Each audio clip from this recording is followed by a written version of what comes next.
ఆంధ్రప్రదేశ్ రాష్ట్రాన్ని గాడిలో పెట్టాల్సిన అవసరం ఉందని టీడీపీ అధినేత చంద్రబాబు అన్నారు. మంగళగిరి ప్రధాన కార్యాలయంలో కొందరు నేతలు చేరిక అనంతరం ఆయన ప్రసంగించారు. తాను 45 ఏళ్లుగా రాజకీయాల్లో ఉన్నానని, ఇంత దారుణమైన సీఎంని పాలనను ఎప్పుడూ చూడలేదన్నారు చంద్రబాబు.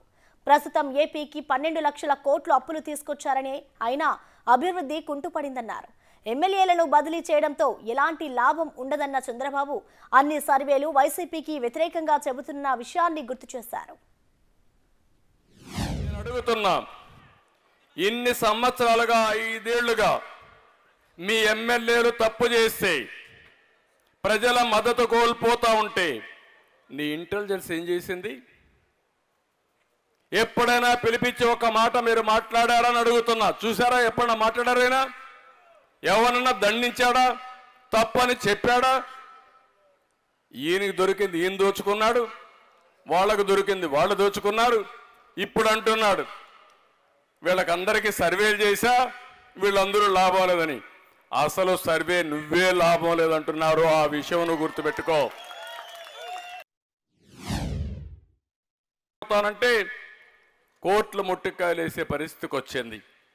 ఈ రోజు కూడా సుప్రీంకోర్టుకు వస్తే మళ్ళా ప్రయత్నం చేస్తే చాలా స్పష్టంగా చెప్పి ఏప్రిల్ తర్వాత మాట్లాడతామని. ఏప్రిల్ తర్వాత ఏనుండడు, మళ్ళా తెలుగుదేశం వస్తుంది.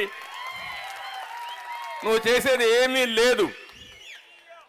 నువ్వు రాజధాని మార్చలేవు, నువ్వు విశాఖపట్నం పోలేవు, కానీ విశాఖపట్నంలో ఉండే ప్రజల్ని మోసం చేయడానికి ప్రయత్నం చేశావు. అది దారుణం అని చెప్పి నేను మీకు తెలియజేస్తున్నా. అంటే అసాధ్యమైన పని తెలిసి, ఇది సాధ్యం కాదని కూడా తెలిసి వందల వేల కోట్ల రూపాయలు లాయర్లకు డబ్బులు ఇచ్చి ప్రజాధనాన్ని, ట్యాక్స్ పేయర్స్ మనీని దుర్వినియోగం చేసే పరిస్థితికి వచ్చాడు. అదే బాధ అని చెప్పి నేను మీకు తెలియజేస్తున్నా. నిన్న ఒక 27 మందిని మార్చాడు, మొత్తం 38 మందిని మార్చానంటున్నాడు, వేశానంటున్నాడు. దీంట్లో ఎవరు వీళ్ళంతా? నా బీసీలు, నా ఎస్సీలు, నా ఎస్టీలు, నా మైనారిటీలు అంటాడు. అందరినీ వాళ్ళనే మార్చేశాడు. కడవాళ్ళు ఎవరిని మార్చలేదు. వాళ్ళంతా కూడా మొన్నటి వరకు ఏమంటున్నాడు? నేను పుల్లను పెడితే గెలుస్తారన్నాడు. ఇప్పుడు పుల్లను కాదు, వెళ్ళింది పెట్టి గెలిపించలా? సమాధానం చెప్పండి.